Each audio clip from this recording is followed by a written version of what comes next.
The Kansas City Royals are coming off their worst week of the 2024 season. I have rallied the battalion here. We have rallied the battalion to discuss if the season is actually over and where the Royals can go from here. Let's talk about it. It's a brand new episode of the One Royal Way podcast. Thanks for listening to KC Sports Network, proudly presented by Emprise Bank. If you're thinking about starting a business or know someone who is, check out Emprise Bank's SBA loans. It's always good to know your options, and they can be your partner in possible. Back like we never left. Jordan Foote, Joel Penfield, Josh Keiser back on another episode of One Royal Way here on the Kansas City Sports Network. Producer Nick Springer doing one hell of a job behind the scenes. Going to my left here on the video box. Joel, what's up, man? How's it going? Hey, everybody. For those who are listening, Joel just kind of stared into the camera there and then held up his glass of Ben Holiday bottled and bond. Is that a good guess? That's exactly what it is, because thank the Lord we have it today. Yep, gonna need it. Josh, how about you? I'm feeling dandy. I am happy to talk about this Royals team and how they've been playing lately. It's something that needs to be addressed. I'm happy to address it with you boys. And thanks everyone for joining us tonight. It's going to be a good show. Let's hear it. Let's hear what you got. Let's go. Absolutely. I'm feeling good, doing well, and I think that you guys would be doing well if you would like an extra $500, and you can potentially do so by going to bluewirepods.com/survey and complete the Blue Wire audience survey about you and your podcast listening habits for a chance to win a $500 gift card. The survey is going to help create a better advertising experience for audiences. In turn, going to help the guys right here on the show. That's bluewirepods.com/survey. Where all you have to do is answer some simple questions for a chance to win $500.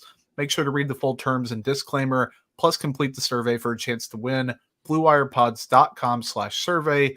The link is also in the show notes of the episode. Fellas, the Royals are 1-6 since the last time we talked, unless you don't count the day that we actually did talk, so they might be 0-6. They're also down as of the launch of this live show that's definitely not live on Tuesday. I don't really know where to start here. Like, the individual performances and the box score don't really jump out to me a ton. I think that really a lot of it stems from the transactions and the injuries, and we'll probably spend a good chunk there. But Josh, I'll kick it to you first. Any individual performance you want to shout out for a good or bad reason from the last week? I mean, I think we need to address the elephant in the room. The play that was heard throughout the kingdom. What was that, Friday night? Blown lead. Lost 6-3 in Houston, but the big news was the blown 3-2 lead in the 8th on a potentially season-changing play. Runners on first and second, one out. Comebacker to the mound will lose Lucas Urseg. Tries to barehand it, bobbles it. Throws a wild, and we've seen plays like that with Vinny like 2 or 3 times this year where he kind of goes the opposite side of the bag or reaches in an awkward way, and it's barely just missed the runner. And this time it finally got him, broke his thumb. Sounded like he just had surgery today, but it sounded like if you asked him, he wants to play tomorrow. I'm sure the doctors aren't going to clear him for that, but yeah, potentially season-changing trade and a lot of play. And a lot of dominoes have fallen, and things have happened since that play happened. So let's start dissecting a little bit, I think. Yeah. Joel, I'd ask you for more thoughts, but I mean, that's about the most concise breakdown I think we can get for something like that. And it's so shitty, too, because when we recorded on Tuesday night, the Royals won the game after the delay.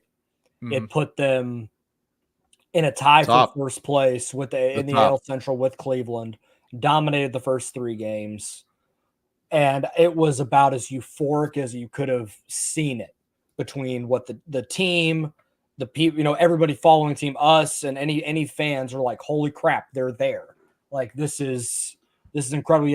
And then they the game gets away from them on Wednesday. Okay, like that happens. Like, it's fine. They had still taken 3 of 4, sour ending, but you kind of take it for what it's worth. And then everything went to shit when Vinny went down. And it's been downhill and nightmarish since. I'll talk a little bit more about that later, but it's just so weird to have that super high moment and then it's just come crashing down so fast. Just hope with feeling like there's no end in sight. It's the antithesis of what we've seen from this team this year, being able to stop the bleeding and be able to kind of rally after, a little bit of a skid. It just doesn't seem like there's an end to this right now. 100%. Let's go through and just go through first the transactions and then the injury updates. One might not take quite as long as the other. Steven Cruz from AAA to the big league club. No earned runs in 3.1 innings pitched with the Royals this year. Tommy Pham claimed off waivers. Robbie Grossman claimed off waivers. Yuli Gurriel acquired from Atlanta for cash considerations. We're going to talk about all three of those guys today. Austin Nola, CJ Alexander, and Anthony Veneziano DFA'd. I believe Veneziano got picked up by Miami. Was it? Yeah, it was Miami. Yep. So that was a minor surprise, but also, young enough to where still not too much of a surprise. Alec Marsh brought back up. He had an appearance during this stretch, and then Tyler Gentry, who didn't get a hit in 5 plate appearances with the big league team, optioned back to Omaha. So setting the scene for all that, and I really do not want to ramble for too long, and I'll probably pause after the first one here. This is a long list of injury updates. Annie Rogers, who covers the team for MLB.com. If you follow this show, you absolutely should be, probably are following her coverage of the team. Vinny Pasquantino, of course, 10-day IL to start off with the broken right thumb, 6 to 8 week timeline for potentially coming back. Nick Lofton up and down kind of in that sequence. He kind of said he's going to do everything he can. In his eyes, the season is not over for him. He's going to try to come back, try to get surgery done over the weekend. Couldn't do it because the thumb is too bleeping, swollen up. Got that done Tuesday, by all accounts, successful. Guys, do you think it's realistic at all? Like, I think the timeline would be borderline ALCS for him to come back, and even then, like a thumb injury for a guy that hits a baseball. I just don't know. I think it's probably done for the year. Like, even if they get to that, like, maybe you can bring him back and hope, but he's not going to be the same guy.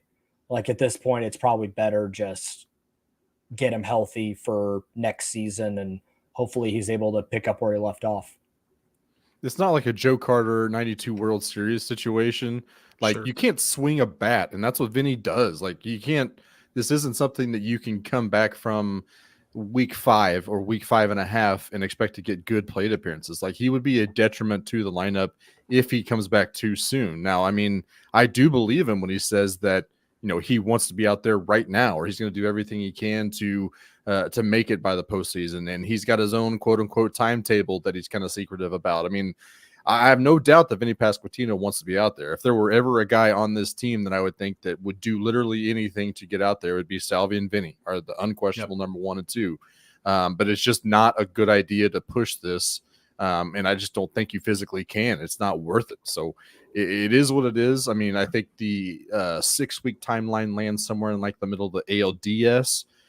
So if they were able to activate him for that, then giddy up. I do feel like it'd be a detriment to waste that roster spot to wait on him just in case he's ready. And then the 8-week timeline puts it, I think was it the championship series or the actual World Series? I think that's the actual. Yeah. Okay. So I mean, they're drawing. I mean, they'd be drawing dead for that, so we don't even need to think about that. Right. So it's, if you're looking for a late postseason run, great. It would be a hell of a story if he were to come back and that was the run happening at presently and does, caps off and Vinny Pasquantino rejoining heroically in the postseason. That would be the lore of the Pasquatch. But I just don't know if that's a good idea at this point, and I don't think it's something that we can count on as Royals fans. Well, and something he brought up was like, it has to heal. Like you can do everything you want. You could aggressively attack rehab, but like your body just literally has to heal that bone. And some people can do that quicker than others. And the comparison in football, when Tyreek Hill had the SC joint sprain, then Hollywood Brown got hurt, and everyone said, okay, well, Tyreek Hill missed exactly 4 games. They're like, oh, well, Brown will do the same. I'm like, 2 people, even though the injuries can be the same, not always the same recovery timeline. So the toughness is not a question. The willingness is not a question. The timeline is not necessarily a question. It's just the practicality of it. Like, can he do that? If he's powering through pain, that's different than a bone that isn't fully healed, setting yourself back, being a bad player at the plate, no matter how much you want to be a good one. And then going into the offseason, if you make it worse, then you're coming into 2025 with another kind of even more than it already is. Because in December, January, February, people are going to say, man, that guy just can't stay healthy, blah, blah, blah. If you come back and get hurt again, it's going to be 15 times worse than that. So hoping the best for him and a full recovery, but the practicality of it not going to be very quick. On the flip side of that, Lucas Erceg kind of day to day with like some hand swelling. Aren't we all right? Took that comebacker. Yeah, exactly. Like everyone else's, hopes to be back soon. So the good news with him, that's the big time injury news. Michael Lorenzen, 15-day IL with the left hamstring strain. The Cruz call up was the corresponding move for that. 2 to 3 week timeline, Josh, from the 28th would put him right in the middle of September, basically a week and a half, 2 weeks from recording this show. Does that sound right? Yeah, I think I counted the days correctly there, which is, of course, like coincidentally right when this gauntlet ends. It would have been nice to have a little bit of reinforcement with Michael Lorenzen in that rotation, but unfortunately, it's potentially the first day back would be the last game against the Yankees. So I think we're probably looking at a return a little bit after that. All right, what else do we got here? We're like halfway through the entire gauntlet of injury updates. Yuli Gurriel, kind of mash unit, man. Yes, yeah. They've been so lucky with injuries all year, and then they all just piled on. Turns into an OR unit. It's like you've got mash unit. Like you've got to be kidding. And Gurriel, the 40-year-old, that's going to happen. Your hammy's going to get tightened up, and the Royals were hopeful he'd be available Tuesday. Like not a big deal with him. Q missing Monday and Tuesday, not injured, just a personal thing. We're not going to get too far into that. He'll be back by the time you're listening to this, if it's after the fact. Hunter Renfroe, probably the next biggest fish here in the ocean of Royals injuries. Right hamstring strain, getting the baseball activities going, could be back as early as this weekend. I think there was an update on Tuesday afternoon that the team just is deciding, does he need a rehab assignment or does he just want to jump back in? So, guys, do you think that, I know he wasn't playing good ball before he got hurt. He had like a really rough month of August and the latter half of July, but he could maybe provide a little bit of the spark down the stretch if he hits the ground running. I think he absolutely can. He's been like, and what's funny is that like the overall surface numbers don't look great in August, but right before he got hurt, there was about a week to 10 days where it looked like he had kind of gotten back into it a little bit. And then of course he goes down, blows a hammy. So hopefully he's able to pick up right where he left off. If he's able to do that, then maybe that's the spark the offense needs, because they need something. Like they need anything. Yeah, and I think Renfroe was pretty successful at runners in scoring position, which you've been really seen this week. You're going to need that. So if you have any kind of clutch gene that you can add to this lineup, get him in there as soon as possible. Will Smith working through the back spasms. He could return on the 11th and be reactivated to the team. Hunter Harvey also nursing a back injury, another reliever with a back problem. Had a setback, but threw a bullpen Sunday. The Royals are waiting to see how he responded. Another reliever with an injury, Dan Altavilla with the right lat strain. He's quietly been on a rehab assignment, and I say quietly because it just hasn't been going well for him whatsoever. Josh noted, yes, he has to be reinstated to the 40-man or DFA'd by Wednesday. I honestly wouldn't be surprised if they were just like, hey, man, toodles, like, it's not going to work out. That's the only path. Yeah, I'd expect it's been so bad. Like they 9.39 ERA and 7 2/3. Like that's not going to cut it. Like you can't throw that guy out there in a playoff run. Like you just can't.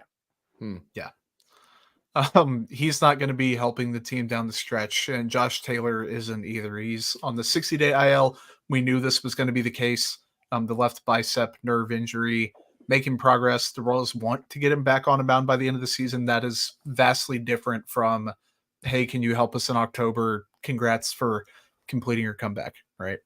Yeah, not a high profile reliever in Josh Taylor to be like, oh, maybe he's a reinforcement. I'm not counting on him at this point. It would be shocking, legitimately shocking, if he were to find his way on the mound in Kansas City this year. Yep, plenty of reinforcements coming in terms of content. We have a lot to cover the rest of the show, but first, let's take a quick break. We appreciate you supporting KC Sports Network by listening to our podcast. You have helped us become the highest ranked Chiefs podcast network in 2022 and 2023. And don't forget about our daily Substack newsletter, the best written analysis you can find on the Chiefs straight to your inbox every day. kcsn.substack.com. You know, when you discover a new binge-worthy show or a song that you just play on repeat and you have to share it with your friends so they can experience just how awesome it is too, that's kind of what it feels like when you discover Mint Mobile offers premium wireless service for just $15 a month when you purchase a 3-month plan. It's such an awesome deal, there's no way you can keep it to yourself. Friends don't let friends overpay for wireless. Say bye-bye to your overpriced wireless plan and switch to Mint Mobile. Mint Mobile is here to rescue you and your friends with premium wireless plans starting at just $15 a month. And if you're worried about using your own phone and bringing all your contacts, Mint Mobile has you covered, as you can bring your phone number along with all of your existing contacts. So ditch overpriced wireless with Mint Mobile's deal and get 3 months of premium wireless service for just $15 a month. To get this new customer offer and your new 3-month premium wireless plan for just $15 a month, go to mintmobile.com/KCSN, the number 1RW. That's mintmobile.com/KCSN1RW. Cut your wireless bill to $15 a month at mintmobile.com/KCSN1RW. $45 upfront payment required, equivalent to $15 per month. New customers on first 3-month plan only. Speed slower above 40 gigabytes on unlimited plan. Additional taxes, fees, and restrictions apply. See Mint Mobile for details. And we're back. Our friends at Mint Mobile, nice enough to provide us with the Mint Mobile KCSN hotline, 913-407-6524. Plenty of good opportunities to talk to the undisclosed person that everyone now knows his identity behind the burner phone. Relay questions, comments, concerns to every show host, every show. You can talk Chiefs, you can talk Royals, you can talk sporting, the current, just about anything you want. So 913-407-6524. Extremely grateful for their support and extremely grateful for Joel Penfield, Josh Keiser, and Nick Springer here on tonight's show. Guys, let's keep it going on the weekly takeaways. Joel, we're going to do like I don't even want to call it a compliment sandwich, but we're going to do like Joel is kind of going to have the negative / honestly fair observation here. Josh is going to have some context, and then I'm going to find whatever's left. So, Joel, what do you think? All right. Takes a sip of the bourbon first, which is key. As I mentioned in the beginning, like it was such a roller coaster of emotion from where the Royals were at on Wednesday. Like I couldn't sleep on Tuesday night because I was so damn happy that they're tied for the division lead. Like you got a chance to 4-game sweep Cleveland. You lose. Okay. On to tomorrow, go to Houston, see, and the play happened where Vinny gets hurt. And I was like, oh boy. I remember he had a play in Minnesota where his knee, like he banged knees with Buxton. And that was kind of like an, oh crap, how long is Vinny going to be out for? And he was back a day later, hoping maybe it was that. The second I saw the tweet come out, broken thumb out 6 to 8 weeks, I was like, okay. Like I feel like I have been, and I'm not alone in this, but I feel like I've been as level-headed and even keel about this team all year long as is possible, right? It's 162 games, ebbs and flows. Feel like I've been there. It's hard to not be like, this is cooked, right? Like, and I think what we've seen in the game since Vinny went down, it's very clear how much he means to this team, both on the sorry, I just saw what happened in the game. But like it's pretty clear how much he means at the plate to this team. And it's funny because Vinny has like a 108 WRC plus and he's like worth 1.5 wins. There aren't many playoff teams I'd imagine that are like devastated by that profile being out. But it's so clear, like he's so good with runners in scoring position. When Bobby gets on, Vinny's going to drive him in. That's just been the case all year. Third in the league in RBIs before he got hurt. And what he means emotionally in that clubhouse. He's very clearly one of the leaders on this team. And when he went out, like, it's definitely had an effect. And this team has done a really good job of masking some of those things. Like guys get hurt, next man up. Guys are slumping, next man up. The offense has been horrific since Vinny went down. Like unimaginably bad. A couple hits a night. Like last night was really bad. Yesterday afternoon was really bad. 2 hits. Then Michael had one and Yuli had one, and then Yuli blows his hammy because we just can't have nice things apparently.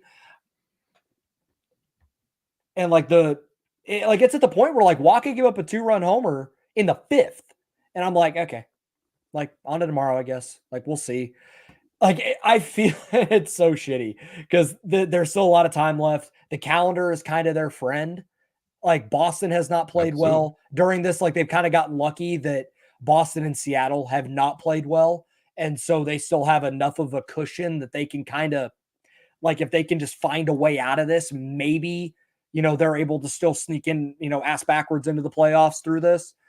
But it's hard not to feel nihilistic right now. Like that's kind of where I'm at. Like and it's so hard because I feel like I've done a good job of like, hey, on to tomorrow, these skids happen. But it's just the combination of your second or third most important position player, gets hurt. He's done for the year, combined with the skid that feels correlated to that moment, especially. And this doesn't even mention that Lucas Ursig gets hurt in this too. The dude that has changed the complexion of your bullpen, done for a while.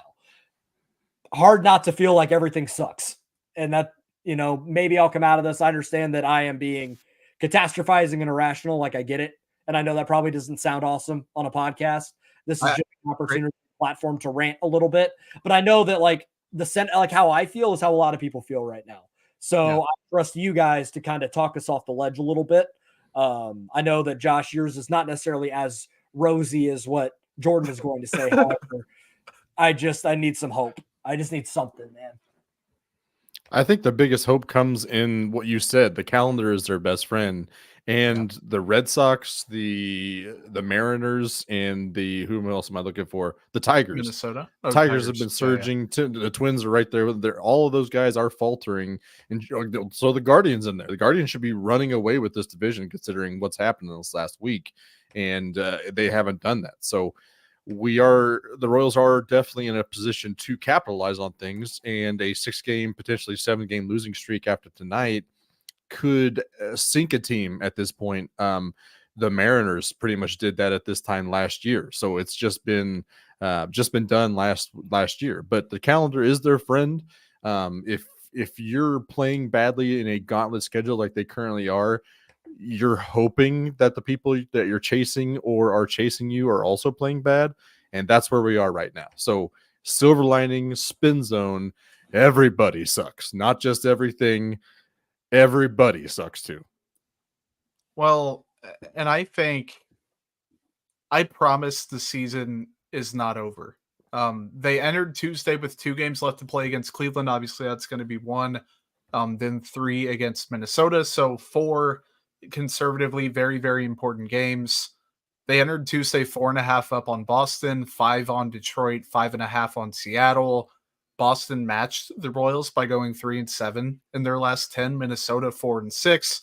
I don't think people can praise the consistent mentality and toughness and grit and responsiveness and forward thinking and taking it day by day of this team, and then act like they're fragile now and they don't have what it takes to, like, you have to pick one. I think either they were not built for it and the lights were too bright, or they're having a combination of injuries and a little bit of a mental hit and playing good teams. Like, I think it's a more nuanced thing. So the fact that they have had such a bad skid at such a critical part of the year and it hasn't sunk them and they're still somewhat comfortably in a playoff spot. Like, I don't know how people can say the season's over and they're not going to make the playoffs definitively. Now, when we talk in the DMs and Joel says, or I say, or you say, Josh, this team doesn't look like it's going to make it, that is totally different from people on Twitter saying the Royals have been eliminated from postseason contention.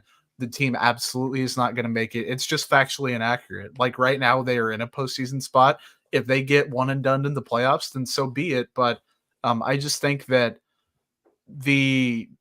we have to pick a lane. Either it is the team has been remarkably led throughout the season and has consistently displayed that it has what it takes to get to the postseason. And sometimes the best teams don't win the championship in sports. Sometimes the top 6-7 teams don't make the playoffs. Sometimes those teams, have something on the margins that happens, and it brings them down. And for the Royals, potentially, it's a series of injuries and some bad luck and the regression to the mean with runners in scoring position and fatigue and all that stuff. It's all valid.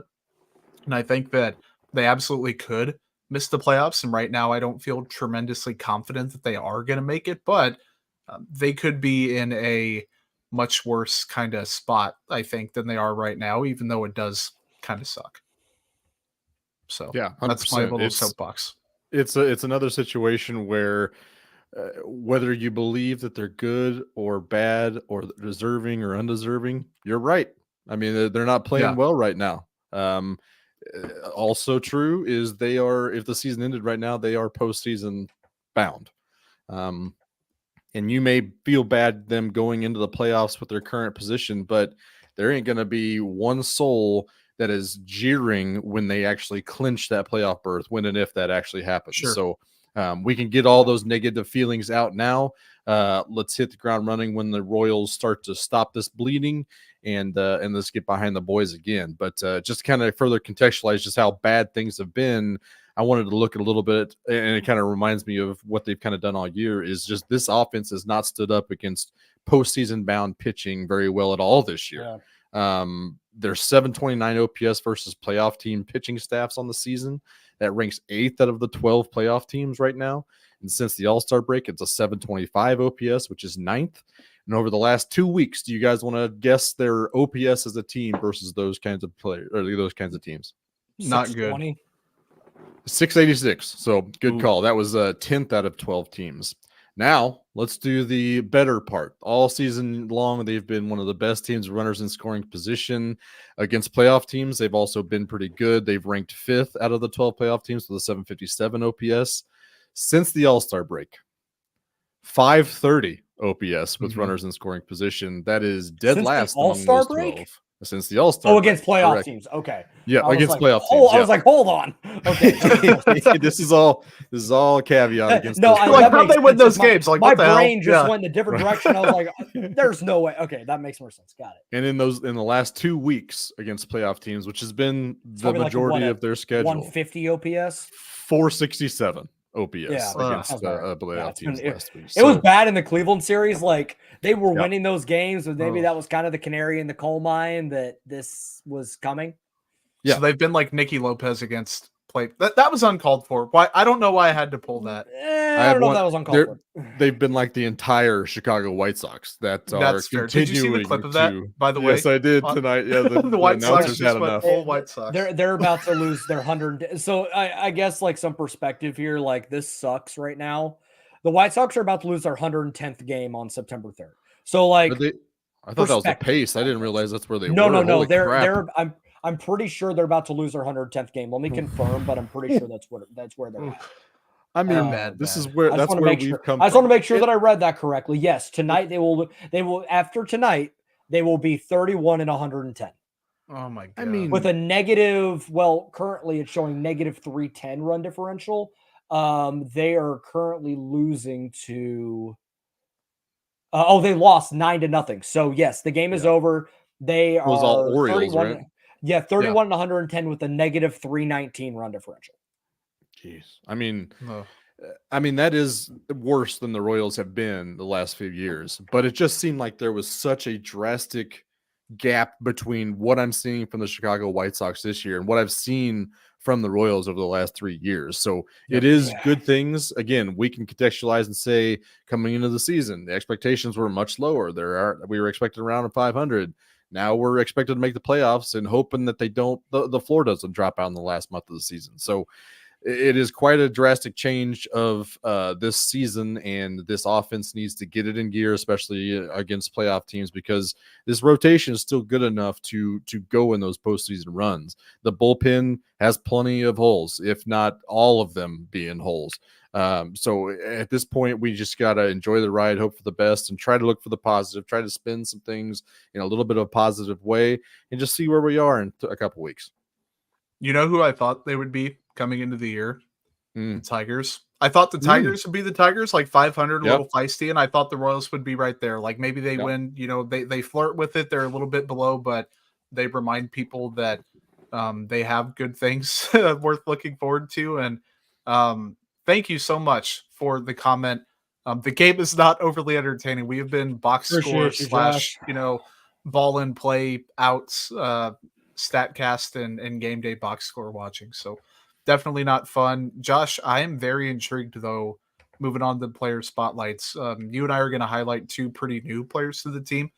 Tell me about Tommy Pham. Yeah, Tommy Pham coming in tonight, 2 for 9 in 2 games. Had one game where he went 2 for 4, and the other one was an 0 for 5, I think, or something like that. He hit a double tonight. Hit a double tonight at the start of the rally that had the bases low with nobody else, only scored 1 on. We're going to move past that. But yeah, Tommy Pham, kind of a hopefully right on time type of acquisition. They needed a little bit of on base and a little bit of veteran presence, especially in that locker room after losing the emotional leader in Vinny Pasquantino. But so far in 2024, slashing 253, 319, and 374 since the trade from Chicago to St. Louis on 730, slashing 208, 279, and 351. So that 630 OPS would be the 11th best on the Royals since July 30th. So not as good as you would think at that point, especially considering where Pham started when he went over to St. Louis. He immediately hit a grand slam. Disaster. Everything about what they're doing, I don't understand. Yeah. So I wanted to look a little bit further at what Tommy Pham is as a player. Disciplined player, only a 97th percentile in chase rate this year. So that was kind of jumped off the page to me a little bit there. Good bat to ball with a 66th percentile in whiff rate. Hits the ball hard with a 72nd percentile in average exit velocity. 12th best line drive rate in the majors with at least 350 attempts. Always been pretty good at hitting pretty hard and hitting to all the fields and being pretty disciplined doing it. Pretty average sprint speed, but can rip off some bags. So 22 bags last year, which kind of very much surprised me. And that he's at what, 37? He's up there. Oh, 30. He's 36 years old. Yeah, 36. Okay. Yep. So, but he did steal 2 bags in the postseason for Arizona last year. And he did claim right before he got traded from the White Sox that he just wasn't trying to steal bags. He wasn't trying to get hurt prior to getting the trade done. So maybe there's something there, a little veteran savviness there. You don't really want to play him in the field. He's not very good in the outfield, but he is depth there. He did make a good play tonight, a good sliding catch. So there's a pulse there at least. But I think the one thing that everybody thinks about Tommy Pham is him being polarizing when it comes to the clubhouse personality. Seeing reports of like Buck Showalter called him like abrasive and honest, like he's going to tell you exactly what he thinks. It's not filtered. It may not be the best timed, but it's going to be honest. And a lot of the times Buck Showalter said he was right when you thought about it. So he's not one to let laziness go by. He wants the work ethic to be there. He wants everybody paddling in the same direction. He hates losing more than he loves winning. It's kind of a Mamba mentality, a Kobe Bryant, Michael Jordan, Tom Brady. I would throw in that as well. The guy that you're going to see up in faces on the bench or in the clubhouse, but it's really because he cares so much. And I think that is the case. But that is also coming with a lot of misperceptions, and they may be true. Maybe some people will get rubbed the wrong way with a personality like that. So it is quite a polarizing personality in the clubhouse, but I think in the end, it's a veteran that they've added to this lineup to provide a little on base. He can hit the ball hard and put balls into play. And really, if he's your leadoff hitter for the rest of the year, they have literally done worse all year long. So I'm fine with the Tommy Pham at leadoff. I wish he was around a little bit more sooner than it was, but at this point, like, he's as good as you're going to get, I think, at this point in the season. I feel like we're very close to Tommy Pham doing his best 2014 Raul Ibanez fire up the boys, type speech that we heard about about 10 years ago. I don't think we're far off from that happening because they haven't won since Pham got here. He's not. He said, like, I hate losing. I want to play in October. I could see that happening, and I wonder how the team responds to it as a dude that just got to the locker room 5 minutes ago. and considering how cohesive the locker room has been all year. But if that's what he provides to this team, maybe that's the spark. And that's why, like, I know that we talked in the DMs a little bit, and Jordan, you were a little more like, I don't understand this sort of like the decision to go and get these guys. But I guess I'll say this too, like, credit to Piccolo and company for just going, okay, hey, we got to pivot. We need to find something new. We got to get a spark. We need to get new guys in here, because it would have been very easy for them to just go, all right, send Matarazza out there. Just punt. It's been a good year. We'll see what we have the rest of the time and go. They're like, no, we're here right now. We need to figure out a way to do this. 100%. Not a coincidence either. Tommy Pham, a lot of postseason experience, was in the World Series last year. Robbie Grossman, Jordan, you're going to talk about in a little bit, won a ring with Texas last year. Yuli Gurriel has impacted World Series prior. I know there's some trash cans involved. That's neither here nor there. But he was also on the Marlins last year when they made the playoffs. I know he was not the same player that he was during those prime Astros years, but he was also on a team that made the playoffs. So just going along with that same sort of thing, every free agent the Royals brought in has playoff experience. So it's just continuing to add to that. It's not nothing. And I credit them for just not standing pat and trying to continue to add to this team to make them better for a postseason run. Credit where it's due, even if it ultimately doesn't work. I think the process is sound. Yep. Joel, do you have a who's yours this week? Is it Bobby? Yep. I'm going to talk about Bobby. So this is going to be really nitpicky, and people are going to listen to this like, what the is he talking about? Oh no, what are we doing? Joel's really tying one on today. Don't do this, but don't do this, Joel. This is all. Just say trade him.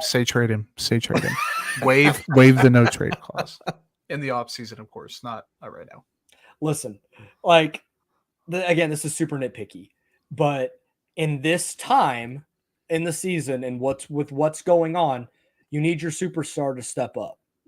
And like the last week, and it's super hilarious because what I'm going to say is going to definitely contradict itself, because the dude has like an 870 something OPS and a 132 WRC plus since 820. This is since August 23rd, which is when the Philly series started. But he's also hitting 213 and striking out at a higher clip than his season average. And he has 10 hits. Half of them are homers, but they're all solos. So this also goes into, we're going to see a lot of this because dudes are just going to pitch around Bobby. The reason why they weren't pitching around Bobby and why he was getting all those pitches in the strike zone to hit was because Vinny was going to drive him in if they let him on base. So they didn't want to get to Vinny because Vinny had been hot the entire All-Star break. Now, like, Michael Massey has been fine. Like, he's a good player. He's not the hitter that Vinny is. And without that protection behind Bobby, we're seeing what's happened. And so it's a lot of 1 for 4, 1 for 5s. I'm like, yes, he's still leading the league in hitting. He's still leading the team in average. But if you're the superstar, like, this is where he needs to step up. And like, he needs to continue, like, get back to the level he had at the beginning of August and July. Like, that's what it's going to take to get out of this funk. Because if he's in a funk too, everybody's screwed. Because he's the straw that stirs the drink for this entire operation. I am not implying anything. I'm just providing context. Say it with your chest. Didn't Annie cite general fatigue for him a few days ago in the Royals? I mean, I totally see it. He's played every single day. That's it's not an excuse, but it is intriguing. No, I think. No, it definitely would contextualize a little bit of a skid, and it's funny because like this is his most prolonged slump of the season, and he still has an 875 OPS and a 130 WRC plus. Like, that stretch for any player is not a slump. Good. But but considering he is still hitting 340 and he leads the league in hits and he's hitting 213 over this stretch, like, it's just not good enough for what this team needs right now to get out of this. They need him to get back to that form he had a couple of weeks ago. So again, it's super nitpicky, but it's just one of those things that I think it also kind of correlates in with what we're seeing. Like, the offense has been scuffling. Why is it scuffling? Well, Bobby's not getting on base. Why is Bobby not getting on base? Because he's probably not getting pitched to very much and he's pressing a little bit. Now he's walking at like a 10% clip because they're not pitching to him. But he's trying. It seems like there are certain at-bats where he's really trying to force the issue. And when he's doing that, that's when you see him kind of making some of the weird swing decisions and the contact isn't as good. because he's trying to get on base for these guys. So we'll see what happens. This is going to sound like people are like, man, Joel, what are you talking about? And I understand. People probably say that a lot on this podcast with things I say, but no way. I just think Bobby the bottom line is that he needs to get back to where he was if the Royals are going to do anything the rest of the way. He hit 3 home runs last week. I know. Okay. But some of the making sure we knew that. No. I understand. Like I said, he has 5 homers in the stretch that I was talking about, but they're all solos, and that's probably like usually that's been his only hit of the game. I mean, that ain't on him. Not always. But he can't get on base in front of him. His strikeout rate. He's also been striking out way more the last week. It's been more. Yeah. I mean, the general fatigue thing from Annie was they've been wanting to find a day for Bobby Witt Jr. to help with general fatigue. So it feels like that's not necessarily more of a preventative maintenance because he was, it was preventative, not reactive. Okay. Yeah. I wanted to clarify that because it's not, I don't know if we can blame the general fatigue. Yeah. He probably absolutely is feeling it. I mean, everybody on that roster is probably feeling general fatigue at this point. So, I mean, they played like 18 games in 17 days. Yeah. And that's just, I mean, it's even if it wasn't that many games in 7 days or whatever, it's still going to catch up with you this time of year. I mean, HUD talked about it again this weekend. How everybody's probably dealing with something. So it makes sense. I mean, Bobby's 24, just turned 24 a little bit ago. I think that's right. So his body is still a little bit better shape than mine, believe it or not. I could not do what he is doing currently. But I totally understand what Joel's point is. It is one of those situations like, are you ready and able to put this team on your back, even another gear? You're finding a superstar gear that you've been riding all year. Is there another one in there? Because now's the time to hit it. I think that's the thing is like, is there another gear that he can try and hit? And if not, just will this team. If not, that's fine. I mean, and the bottom line, and like this is like if he scuffles in September, after playing every single day, 600, almost 700 plate appearances, the bottom line is that he's still going to finish runner-up at MVP. Like there is no doubt about that. Yeah, I agree. Yep. Really good comment here from Joshy Q. I hope I pronounced that right. Please let me know if I did not, because I really would like to get that correct. No, this isn't a Chiefs podcast, but it's similar to when the wide receivers were dropping all the passes last year and people cough me wanted to see Mahomes play better. I tweeted, I DM'd, I was like, man, if you're the best in the league, you need to like play like it and you need to overcome this. And like, yes, he definitely could have been better, but on the list of problems the Kansas City Chiefs had last year at any point in the year, Patrick Mahomes was not high on that list or even middle of the list. And I think that Joel kind of said the same thing. Without saying it, he said it. Of the list of things going wrong with them, Bobby Witt Jr. is not at the top. He's not in the middle, but it would be nice for their sake if he kept what he was doing. And I don't think my guy, Robbie Grossman, is going to save anybody. He was better in Texas than he was in Chicago. Let's break down his profile a little bit. Shocking. Yes, shocking. Yeah, crazy what that does for somebody. He brings a professional at bat to the game, kind of like Josh brought up with Tommy Pham. Consistent double-digit walk rate throughout his whole career, 16.3% chase rate, despite the strikeout rate being about 20%. Really, really impressive. The splits that I found for him were all very intriguing and contextualize how I think he needs to be used. And we talked about all 3 moves in the DMs, and I was being like big Debbie Downer when they made them. I was like, I don't really get them. I don't think any of these players really help that much. Like, congrats on trying.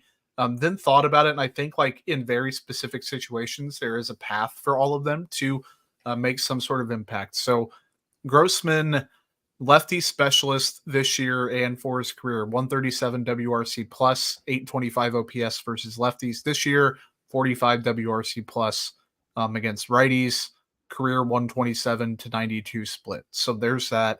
Better at home this season. Part of that's the parks that he's been playing in, I'm sure.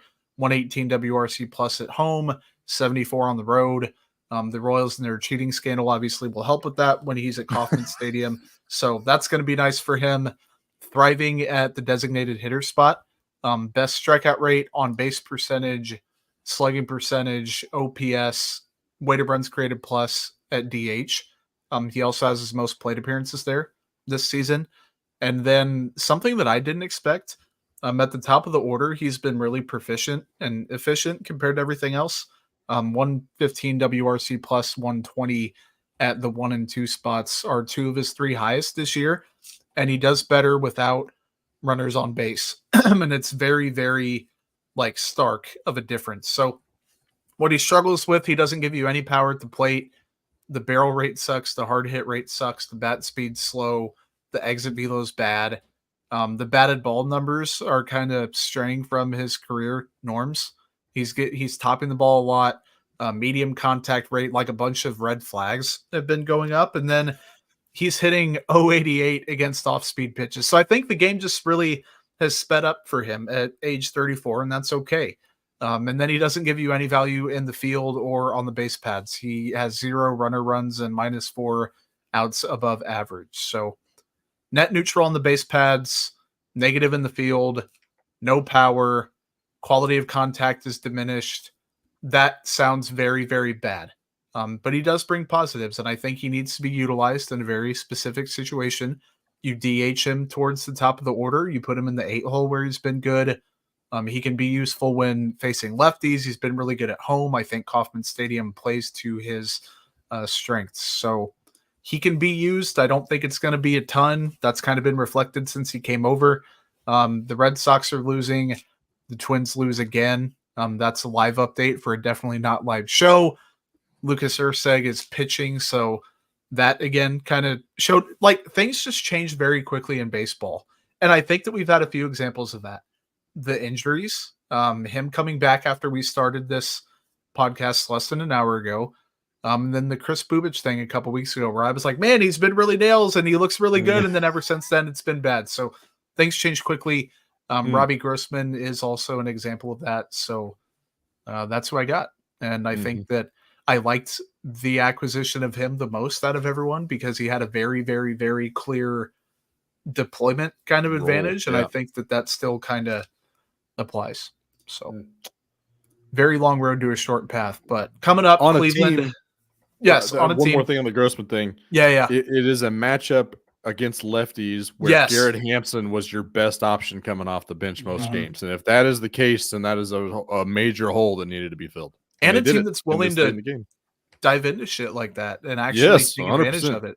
Yep. Yeah. Like you think Hugh and the staff aren't like, man, he's been really good in this spot in the batting order against this type of pitching. Like they're definitely into that and have data that we just don't. So he will be on the field at some point soon in these games. The Royals close against Cleveland on FS1 with Seth Lugo taking the mound. Then they have a 3-game set at home against Minnesota on Fox. And then they play the final game of the Yankees series on Amazon Prime. So lots of nationally televised / streaming / opportunities to watch the team that may or may not be blacked out and regulations. And it's hard to watch the team. Then some of the teams complain that people aren't watching them and it's the endless cycle. But lots of big games coming up. That's not a surprise to anybody. Betting update. Not good for me. Did anyone win this week? I think Josh might have been the only one to take a win. Captain and you Fade. needed it too, dude. Yeah, I did. we're behind Waka? in some units. Yeah, Waka. Yep. Yeah. My bet was Waka gives up at least 4 runs in a start on Wednesday, looking real good. And then he just did not anymore. They kept him in a little bit too long, gave up 5, but that's a dub for your boy. This week I'm fading again, Captain Fade again. I'm going to go with the Pham Gurriel Grossman combination. Between all of them, they are going to not get 7.5 hits. I'm taking the under on 7.5 hits. There are 5 games, so should be, maybe 40 PAs among them. I think 7 hits is a batting 200 in that span. So I'm just going to be Captain Debbie Downer when it comes to these bets. Captain Fade. So give me 7.5 hits under for Pham Gurriel and Grossman combined over the next week. Joel, I love your bet. Last week you did not hit the Salvador Perez over 1.5 home runs bet, and now you are resorting to what? Just win a fucking game. That's all I want. I cannot believe. I'm sorry. Seems like I a am safe so bet. pissed Feels like that's a because safe I'm keeping track of the game on the game day thing. Yeah, and I see in play no out for Cleveland against Ursing. The two hits have been 79.5 miles an hour and 56.6. Can the Royals get this shit too? Living right. I'm tired of these saw the 105 on our fucking lineouts. It's That 56.6 is slower than I threw at the, or no, was I 49 or 59? You're the one bringing it up. We're not Don't going to do let it. you forget it. No, Don't I think do I it. was 59. It was not 59. I promise. I'll go check the tape. It might have been 99. Who knows? There's always a difference, but I can't remember where we're at. Oh, we're going to my God, bet. I just we Jordan, I think the statute of limitations has gone enough on this. The clip needs to be put on the internet. I don't know if it does. We don't have to do this. I already leaked it. Just go. He just. No, you didn't. I'll leak it under a very specific. I want a fair chance. Burner account. Yes. I'm bringing it back in here. When Joel said win a game, I can't believe that coming into this show all year, I have been probably the lowest on this team, not believing in them as much as you two, not being as positive sometimes. Just like if they get to the playoffs, I'm auto-fading them. I don't think they're going to win any games or anything. They have their worst stretch of the season. This is my crowning achievement moment to say, yeah, I told you guys so, even though they had catastrophic injuries and like all the bad luck and everything. I told you they weren't going to make the playoffs. And now I've been the most positive on this show. And I think they're going to win 3 out of 5 in the 6 games. 3 out of 5 in 6 games, 3 out of 5 in 5 games before the next recording. So they're playing some decent teams. They got Minnesota and then the start of the Yankees series. So I think they're going to call your shot on what those games are. Or at least like how many they get from Minnesota, how many they get the Yankees. I think that the Yankees series, I can't count Tuesday. So I think they would have to get 2 from Minnesota. And then I think they get the opener from New York. I think they take the opener in Minnesota. They take the finale in Minnesota. And then they take the opener in New York. All right. We got Bailey Ober on. Yeah. Is the probable for, is he the second game? No, if they could, they cook Ober. Yeah. They hit the crap out of him. So yeah, it's also not in Minnesota. My dumbass. Maybe that's in Kansas City.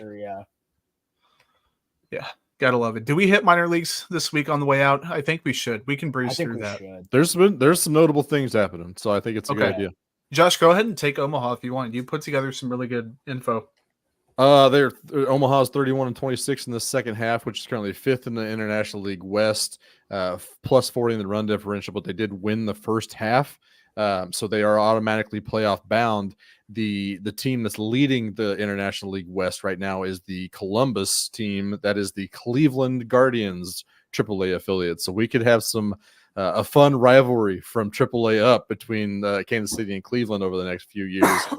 Transactions, Anthony Simonelli promoted to AA. I believe he's had 3 or 4 appearances since his promotion. Been pretty solid too. He's been really sneaky good this year. Yeah. How about him? That's a fun ad.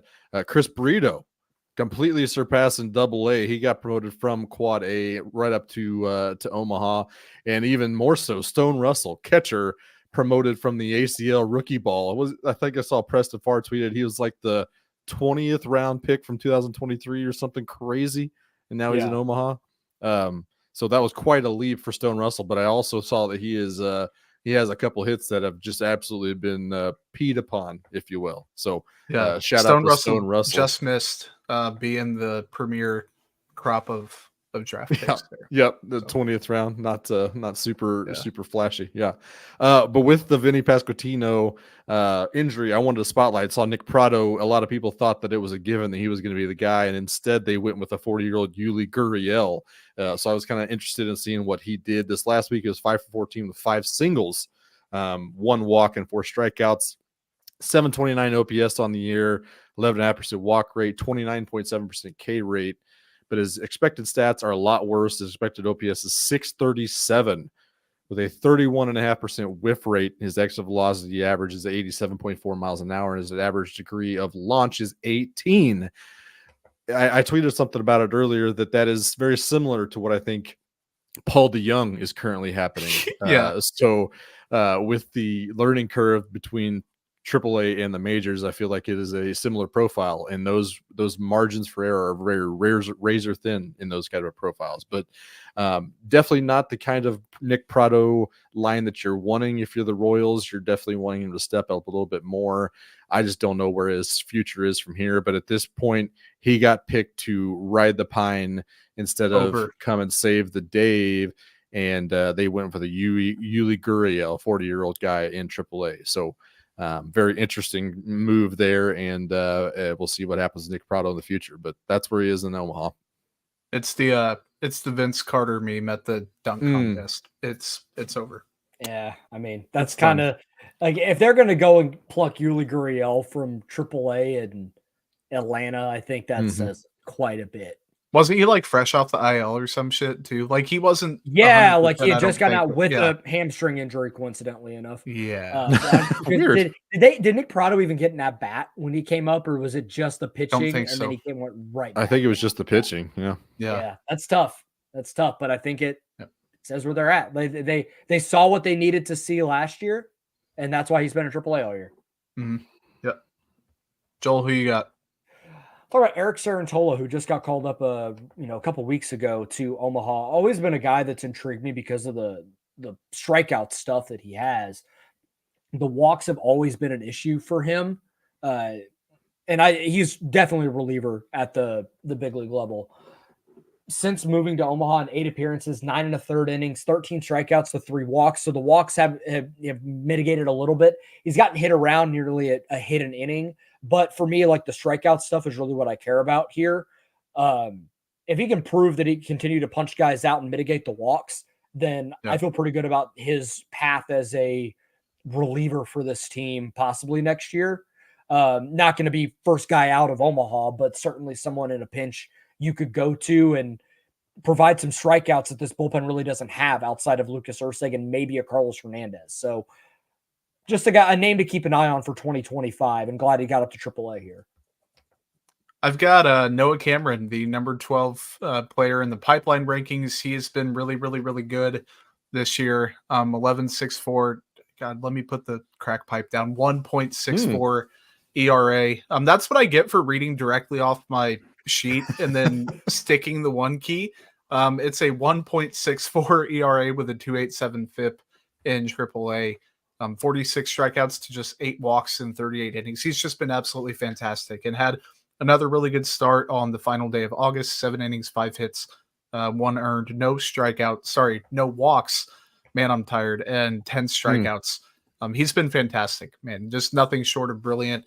Rising up the pipeline rankings, rightfully so, knocking on the door of top 10. And, ball knowers like Josh Keiser kind of alluded to him being a good player.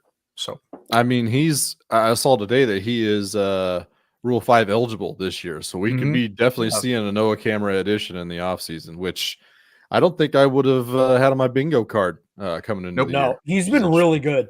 And they showed some video, the 10 strikeout game. The fastball was like 92, 93. It looked decent. If he can live there, like 92 to 94, really viable as a back-end starter type.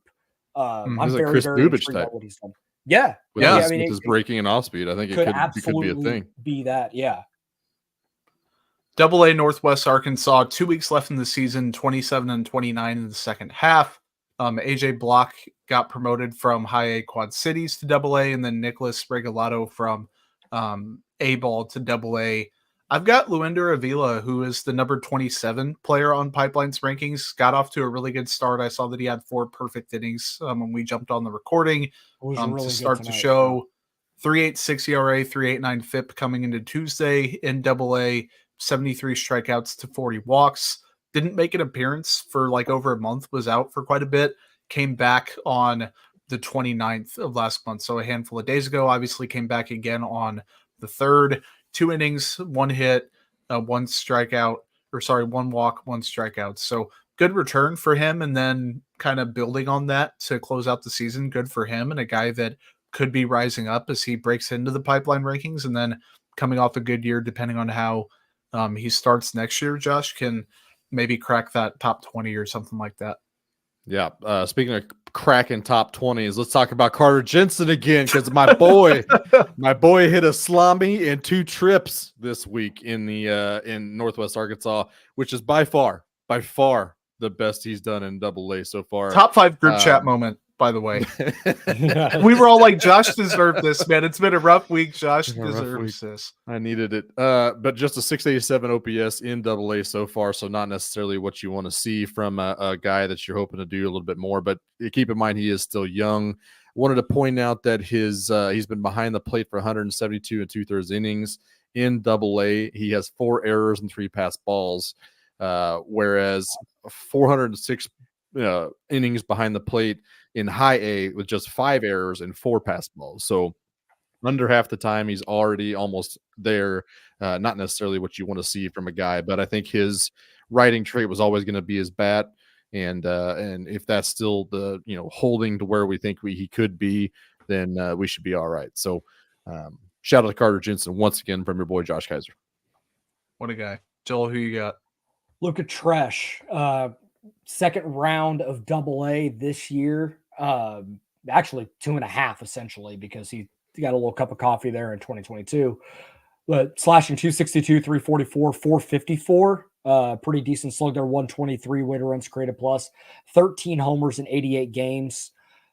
His path to me feels like a more traditional Freddie Fermin type role, like a backup catcher at the big league level. By all accounts, by all accounts, a really yes. Although I think he can hit a little more than Drew Butera. I would hope. He was not good. Yeah, he didn't hit for shit. Yeah, but I think he can be a Freddie Fermin-ish type player with a little bit more power, probably a little less average, a little more power, like somewhere kind of in that range.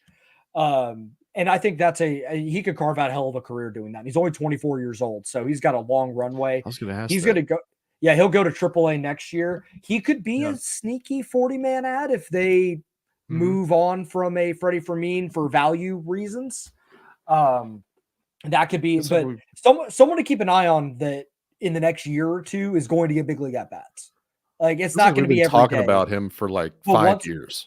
He was because when they got him in 2021, it was in like one of those mid-round where they threw a little more money at him, and it was like, oh dang, that's a pretty good ad.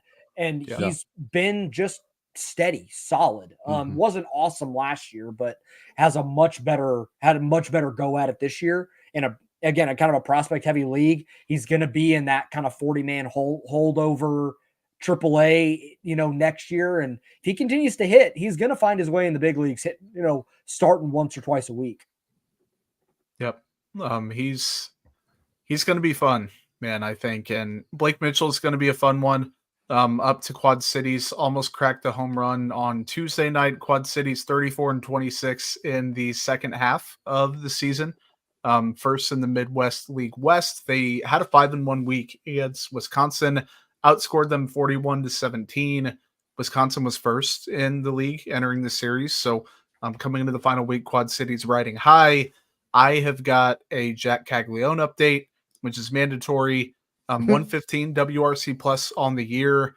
Last 10 games, 865 OPS, 9 extra base hits, 6 RBIs, and a 141 WRC plus. So he's already kind of showing, hey, I'm here. I'm not going to be here very long. I'm better than a lot of these guys.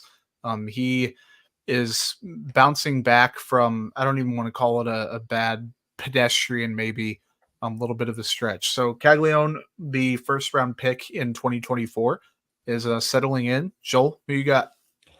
Justin Johnson. I don't believe we've talked about him at all on this podcast this year. 10th round pick out of Wake Forest last season. Really solid stretch since the middle of July. So I have it since July 7th. He's slashing 316, 419, 471. Not a guy with a lot of power. He has 3 home runs this year. All 3 have come in this stretch of games with a 156 weighted runs created plus, walking 15%, striking out 20%. I think he's just an org depth guy, but want to give him a shout out for a really good stretch. Had a cup of coffee in Quad Cities last year, was okay, was really just kind of fine, or not, honestly, not even that great.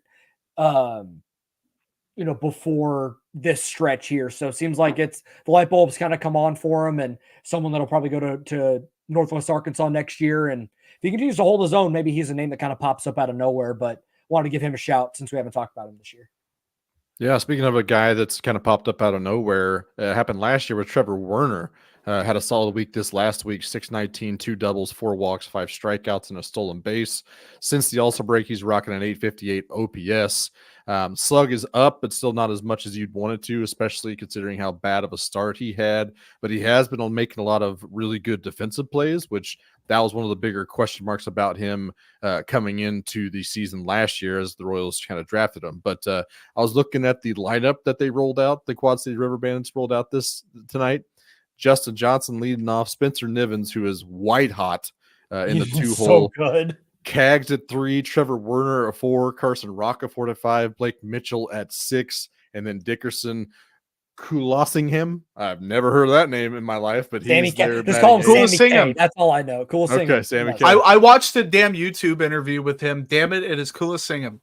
Kulassingham. Okay, I like that. It was like a podcast or something. That's I really had to nasty know. I boy was like, behavior. I need to figure out this guy's last name and how to pronounce it. I have to do it. Well, he's playing right for him, and then Omar Hernandez behind the dish. That is a fun lineup, and especially for a potential run in the postseason, that's a fun lineup to have going into the the playoffs there at High A. So, shout out to Trevor Werner, kind of coming back around and showing us why we kind of thought pretty highly of him coming in this year. We'll see what happens for the rest of the season. Yep, 100%. Let's snake it back here, Josh. Who you have for Columbia, who is in the final week of their season? Okay, so I'm gonna say it. I'm gonna go for it. Hyungchen That was good. Did I get that? That was really good. Yeah. Right? Yep. Okay. So we kind of one of the international signings out of South Korea that the Royals made. Is it 3 years ago? 2 years. Stashed him. Yeah. It's 2. Seemed like we've been talking about him for a long time, but one of the guys that the Royals were kind of stashing there in rookie ball kind of finally started getting his call up there to Columbia. Started out super hot, had a really, really good start, really promising. It looked like the Royals were just they found the tree with all the catcher prospects on it. And then since then, he's not been doing very well. But last week, 3 for 14, 1 double, 1 walk, and 4 strikeouts. Been DHing a lot more than catching this year. So I'm kind of interested in seeing what the progression is there. But yeah, this is a guy that we wanted to probably keep an eye on going throughout this year. And so I wanted to spotlight him, see where he is on the season. But 672 OPS in Columbia this season. I'm pretty sure he's played some outfield too. So yeah, I think so. I think he's played like a couple times. It's not a ton, but I'm pretty sure I've seen him out. Like I've seen him in the lineup in left field. I didn't even really know too much about this guy until it popped up. I think it was on the Raising Royals Twitter or Instagram. Callan Moss. He's an undrafted free agent out of St. Leo University. I don't know where that is, so let me look that up really quick just for anyone that cares. One of those random schools in Indiana. Yeah. St. Leo, I don't even see it, man. Well, if someone wants to Google that while we're looking here. He's 20 years old. Like I said, undrafted free agent, gone to Columbia. It's only 15 games, so small sample, whatever. But he's slashing 326, 473, 465, a 180 weighted runs created plus. I mean, St. Leo University is in Florida. Thank you, Nick, producer Nick. Most impressive thing to me, again, it's from a small school. Like he played at Seton Hall, and then he went to the smaller school. But 12 walks to 8 strikeouts and 55 plate appearances. He's got a couple homers, rocking a 140 ISO. He's a first base only. He's a big boy, 6'3", 225, first base only probably. But this kind of speaks to the Royals being able to, find some of these, kind of UDFA or, under the radar kind of guys. That's where they got Brent Squires, who's a guy we've talked about earlier this year as a UDFA that keeps kind of killing it and finding a way to still kind of be in here. But just a name to watch. Credit to him for having a really good start to his professional career as an undrafted free agent that probably signed for basically nothing. Capping it off here, I've got Jonathan Bernal, who I thought was ranked 29th or 30th in the pipeline rankings. He's not on the list, but has pitched fairly well this season. 3.91 ERA and A ball, 41 strikeouts to 11 walks. He had a 4.05 ERA in the month of August with a 5-1 strikeout to walk ratio, 2 hits, no earned in 5 innings in his last start. So he's quietly just been really, really solid, really, really consistent throughout the year. That's continued. It wouldn't surprise me if he got a bump to AA to start next season. So hats off to him. That was a long show. We covered a lot, and we knew we were going to, right? Over the weekend, we were like, man, this show's going to take forever. Halfway through the show, we may or may not have had the DM discussion about talking about minor leagues, how far in depth we were going to go to that. But guys, thanks for jumping on. Nick, thank you behind the scenes for producing. Everyone, thank you for tuning in. If you do want to continue the conversation from the show, you can do so using the KCSN hotline powered by Mint Mobile at 913-407-6524. Again, that's 913-407-6524. We're going to be back next Tuesday to talk about what is ideally a more enjoyable and more fruitful week of Kansas City Royals baseball that's going to provide tons of clarity on whether the season is actually over. So until then, signing off, and take care, and we'll talk to you next week.